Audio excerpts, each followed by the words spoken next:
evening, friends.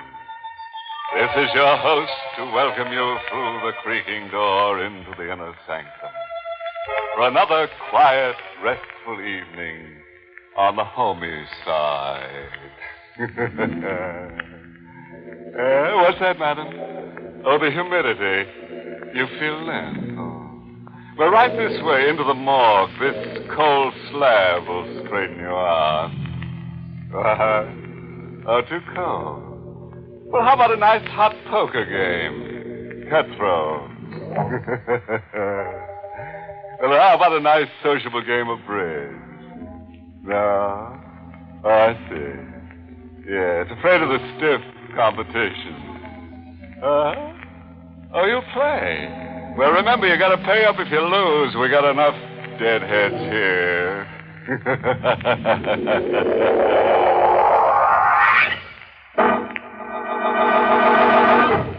Tonight's Inner Sanctum Mystery, Deadly Fair, was written by Henry Warner and stars Larry Haynes in the role of Angelo with Everett Sloane as Philip.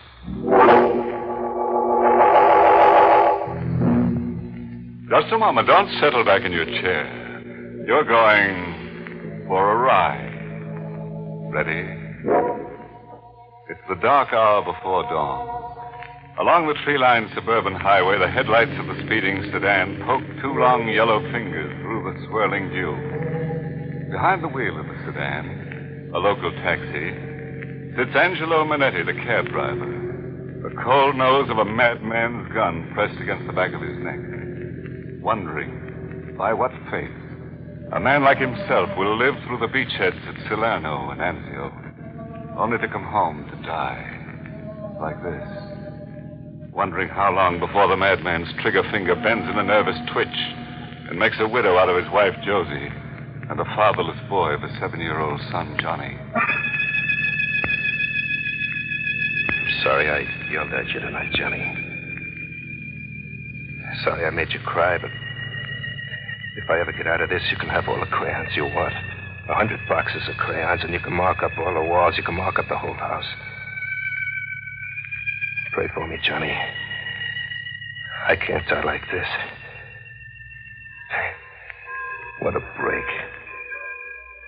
Just because I was a good guy and changed shifts with Connolly. I guess it was just in the cards for me instead of Connolly. Just in the cards to be working nights and meet the 225 when it pulled into Larchmont. Taxi? Here you are, ma'am. You going to the manor? Yes, ma'am. I took a quick look up and down the station platform to watch for stragglers. Bad business leaving a local citizen stranded in the middle of the night. Then I saw him coming towards me carrying a suitcase. He must have got off from the first car. Is this the taxi? Yes, sir. Oh, I can't tell. These suburban taxis look like private cars. Where to, sir? You go to New Rochelle? I slept past my station. Well, good thing you only slept by one station. Sure, I'll take you. If you don't mind riding while I drop this lady. Thanks. I took the mic off the dashboard. Called the office. 64, calling radio taxi. 64, calling radio taxi. Come in, 64. Station the Manor, then Rochelle. Check. I put the mic back on the dashboard hook and settled down for the run. How are you boys doing since you installed the two-way radio service? Oh, fine. Must say it's improved the service. Was it dependable? Oh, yes, ma'am. No trouble at all. Circuit's always open for us to receive messages. If I want to talk back, I just press the button on the hand mic. Very simple. What's the address? 76 Manor Lane. Calling 64. Radio taxi calling 64. Hey, Angelo, listen to me. What's eating you, Louie? Place on fire? Hey, Angelo, just got a police call. Don't pick up a guy with a tan raincoat. The cops are looking for him. He's a killer. Take it easy, Louie. Now, what's this you're saying about a killer? What did it say? The cops say he got on at Grand Central with a ticket to New Rochelle. So what? But listen, Angelo, the guy didn't get off at New Rochelle. You pick up someone with a tan raincoat? I didn't dare turn around to look. To see if the man in the back seat had a raincoat. You could almost hear the woman sitting beside him, holding her breath. And then I recalled the guy as he walked down the station platform. I recalled plain that he did not have a raincoat, only a suitcase. Will you pipe down, Louie? You better get some coffee at the diner. If you fall asleep, you'll be having nightmares. Roger. Good thing I have no raincoat, madam. What? Yes, of course. Strange that all that should stand in the way is a raincoat. How's that? Driver, right there, please, in front of the next street light. How much is it? 35 cents. Thanks. Your change. She just waved her hand as if telling me to keep it. Change from $1. She, seems kind of scared, if you ask me. Are you? Scared? What for? The killer. That Louis, he gets excited about everything, always adding a little out of his own head. What's the address in New Shell? Bayside Lane, 36. 36 Bayside Lane? Yes, know the place? Off Hillside Road, long driveway? That's it. I drove a party up there from the manor tonight. What did he look like? I didn't say it was a hint, did I? Well, wasn't it? Yeah, it was. Tall chap? Slick-looking? Mustache? Well, look, I didn't talk out of turn, did I, mister? Not at all. I rather expect I'll find him still there. What's your name? Angelo Minetti. Mine's Baker. But don't let me embarrass you, Angelo. It's quite all right. That party you drove to my house is seeing my wife. Isn't that what you think? Oh, you got me wrong, mister. I don't think nothing. Don't you really? Lots of others think so. Rather common gossip, as they say. But I'm not angry. Not at all. I'll take care of everything once I get home. Calling 64. Radio taxi calling 64. Hey, Minetti. Come in, Louie. Got some more dope on that killer. He got into Grand Central on the train from Albany. Porter in the club car told the cops the guy was making cracks about having a gun and taking care of the wife and the boyfriend. Well, so what? What are you bothering me with it for? Go call the Daily News or the Mirror. Well, wait a minute. Now, here's what I want to tell you. The cops at Mamaroneck got on the train and found the raincoat hanging on a hook in the first car. Conductor thinks it was left by a guy who got off at Larchmont with a suitcase. How about that fare you picked up? There was a gun in my fare's hand. And the gun was at the side of my head. His finger was on his lips, warning me. You did say Rochelle, didn't you? I could see the trigger finger bending. And his head shaking from side to side to tell me to say no. No, Louie. I had two. One to the manor, the other to Rockdale. Not Rochelle. I didn't get it right the first time. Forgot to call you. Also, he didn't have a suitcase. Oh, that's a relief. Say, how's about coming back to the shack so I can get a bite at the diner? Yeah, sure thing. Soon as I'm free. This guy wants me to wait for him, take him back to the station. Roger.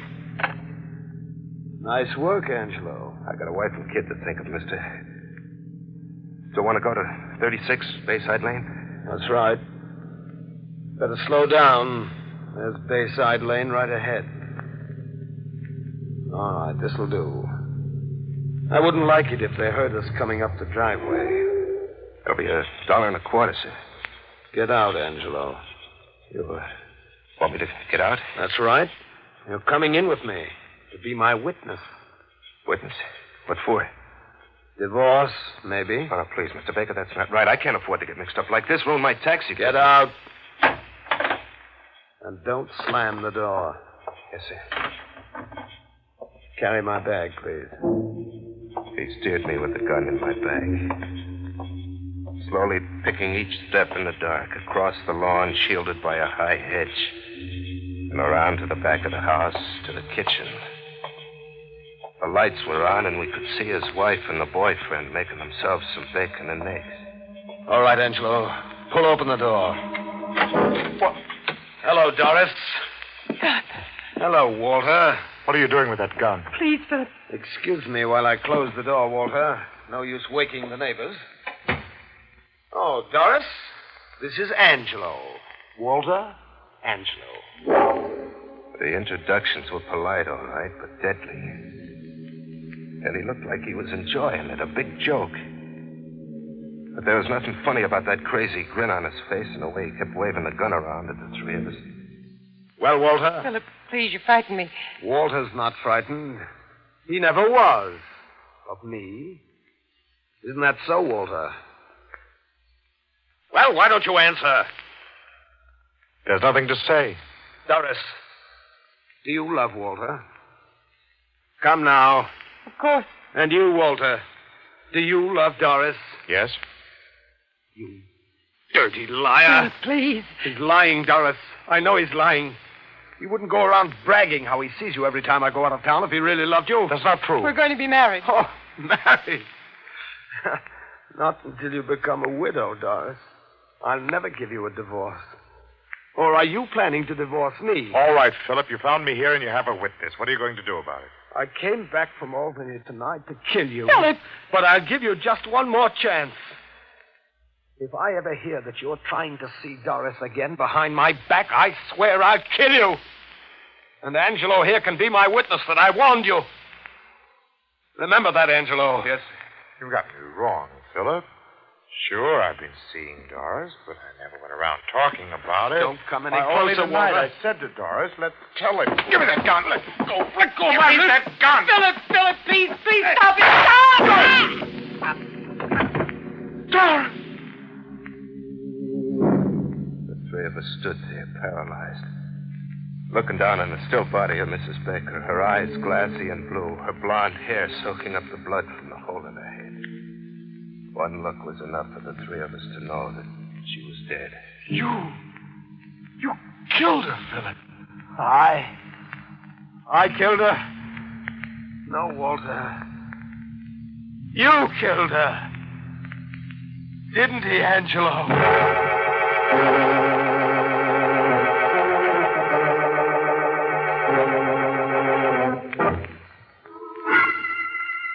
The two of them stood there, glaring at one another across the body of Mrs. Baker. Yes. You killed her, Walter. The gun was in my hand, but you killed her.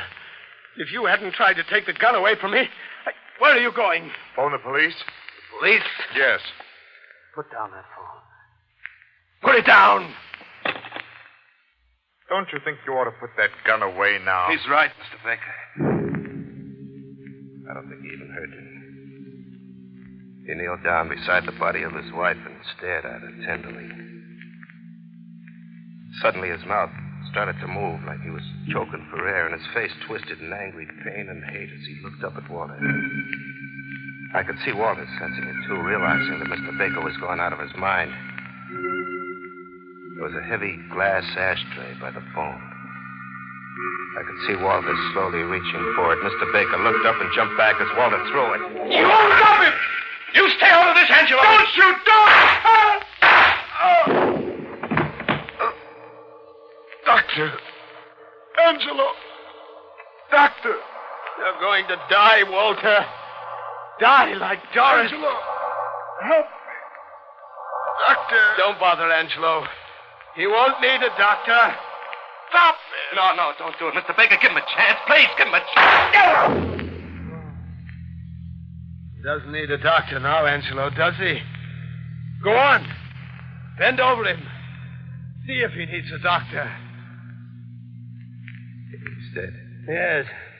Now they're both dead. Both dead. What do we do, Mr. Baker? Do? What is there to do? The police. We ought to call the police. They'll take me away from Doris. I don't want to leave her. No, I mustn't leave Doris. Now, please. Please, Mr. Baker, won't you give me the gun? The gun? No. No, I got the gun to protect myself from Walter. But I'm not afraid of Walter anymore. He's dead. Walter's dead. That's right. Doris is dead and Walter's dead. We can't leave them here. We must take them away to a nice, quiet place where they can be alone forever. We take them away in your car, Angelo. My car? Yes, Angelo. You must do as I tell you. It will be their funeral car.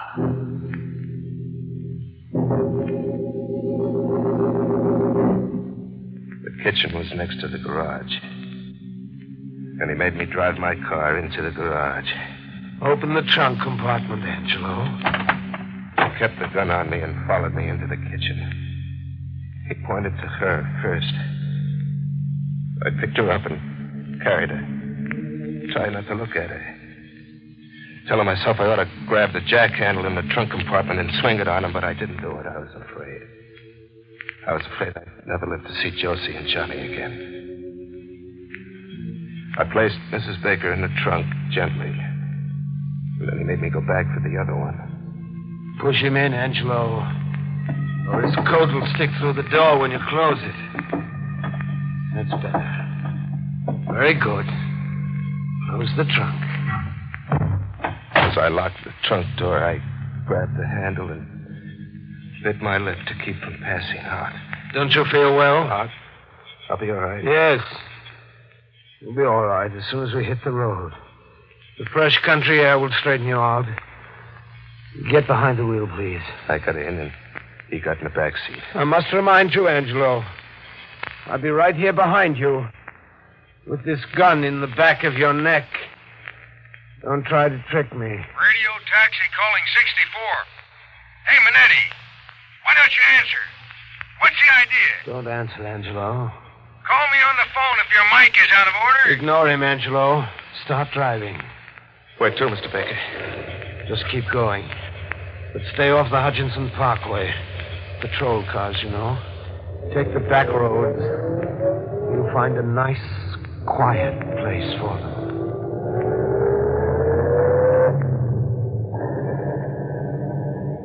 We went north on the post road. Louis' call breaking in on us every minute or so. Calling 64. Radio taxi calling 64. Persistent fellow, isn't he? Well, he's sore. Expect me back to relieve him so we can go down to the diner for a bite. Pass me that cigarette lighter on the dashboard. Don't you hear me? I want the cigarette lighter. Oh, it's not working. You got any matches? In my pocket. Well, let me have them. I reached into the side pocket of my jacket, fumbling through my handkerchief and keys for the pack of matches. And then my fingers touched the crayon. A small piece of black crayon, no bigger than an inch long, with a paper wrapping. The small piece of crayon I'd taken away from Johnny after I yelled at him and made him cry for marking up the wall. What about those matches? Yeah. Here you are. I handed over the matches. But the piece of crayon was in my palm, concealed and held tight by my little finger and the one next to it. He lit his cigarette. Want a cigarette, Angelo? No, thanks. There ever was a time in my life I needed a smoke, it was then. But I was trembling with an idea. An idea to make my microphone stay open so Louis could hear me without Mr. Baker getting wise. But I had to hold on to the crayon. I couldn't take a chance reaching for a cigarette. I might drop that crayon. I waited for Louis to call me again. Calling 64. Hey, Minetti.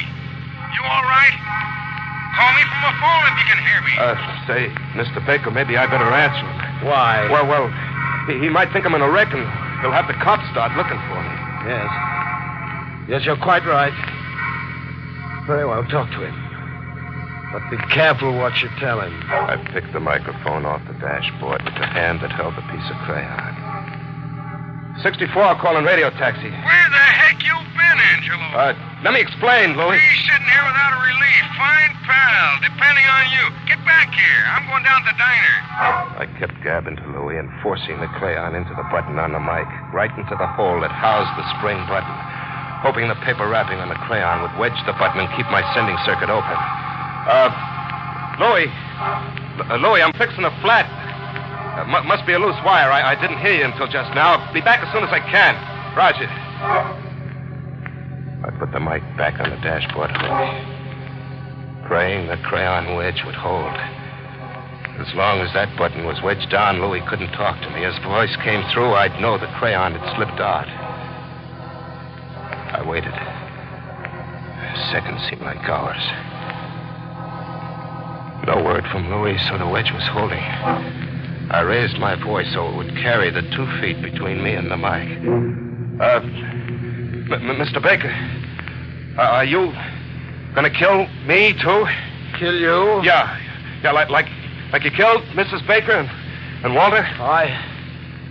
I've been thinking about what I ought to do with you, Angelo. Oh, don't kill me, please. I got a wife and kid. I'll play dumb. I swear I will. I'll never tell anyone that you killed 2 people. Where are Where are we going to hide the bodies? We'll run out of gas if we keep going like this. I know where we'll go. Lake Hatoma. Doris loved Lake Hatoma. We used to go there weekends long ago. Where is Lake Hatoma? About 40 miles from here. 40 miles. I knew I had to find some way to stall them. The range of my cab's transmitter was about 30 miles. If I ever got out of range, I was done for. I had no way of knowing whether Louis had left the office or if he caught my first words telling him about my danger. Do you know how to get to Lake Hatoma from here, Mr. Baker? Roughly, I know we used to go past White Plains. Well, I got a map. Good. Stop the car. Take a look at it.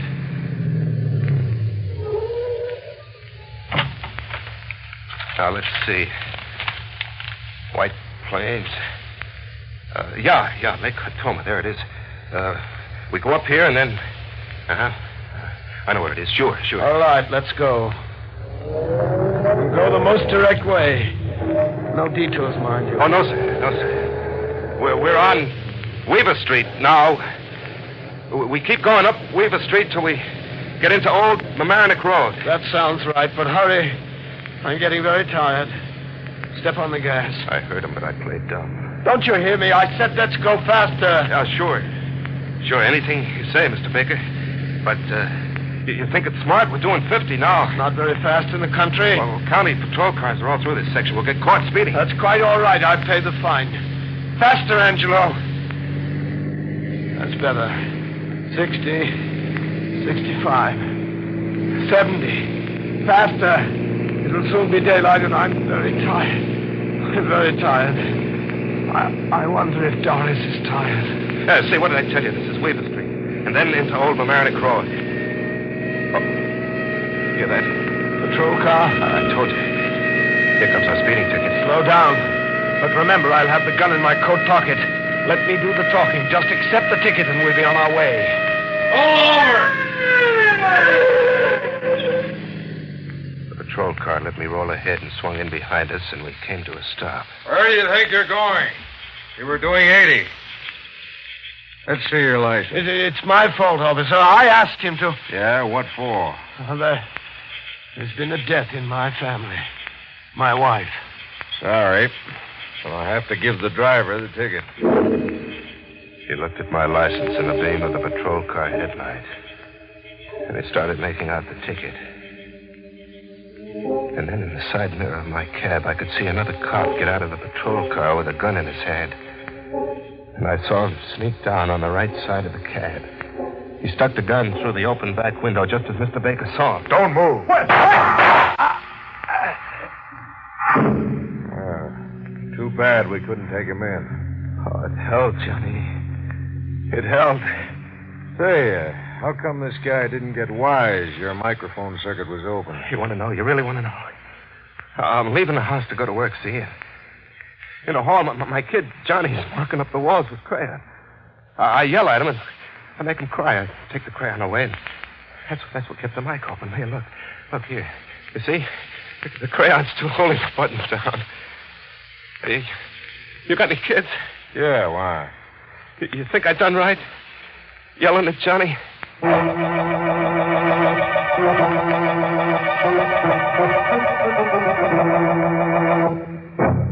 Which just goes to show you a fella can do a lot worse than stopping in the middle of the night for a lovely siren. As you fathers, next time you find Junior's crayon scrawls all over the house, he means well. Just trying to show you the handwriting on the wall. Oh, this reminds me of a fella I know who's crazy about baseball. When the warden asked him what he wanted for a last request, he said he'd like to watch a game from the scaffold. But they called it after the sixth, so he could enjoy a seventh-inning stretch.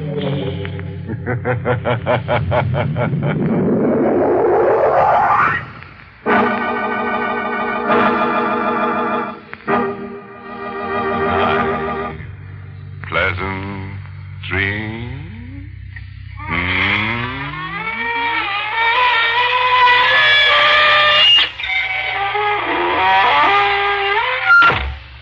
Inner Sanctum was heard in the United States over CBS, the Columbia Broadcasting System, and has been rebroadcast for servicemen and women overseas. This is the United States Armed Forces Radio Service, the voice of information and education.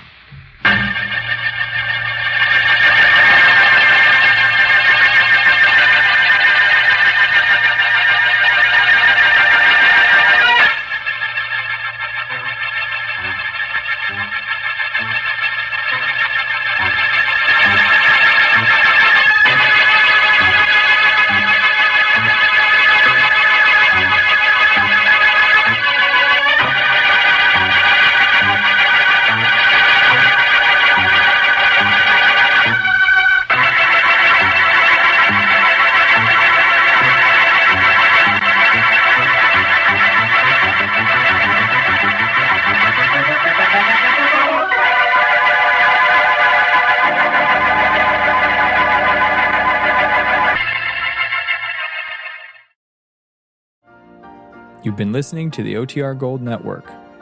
Find more classic radio at otrgold.com.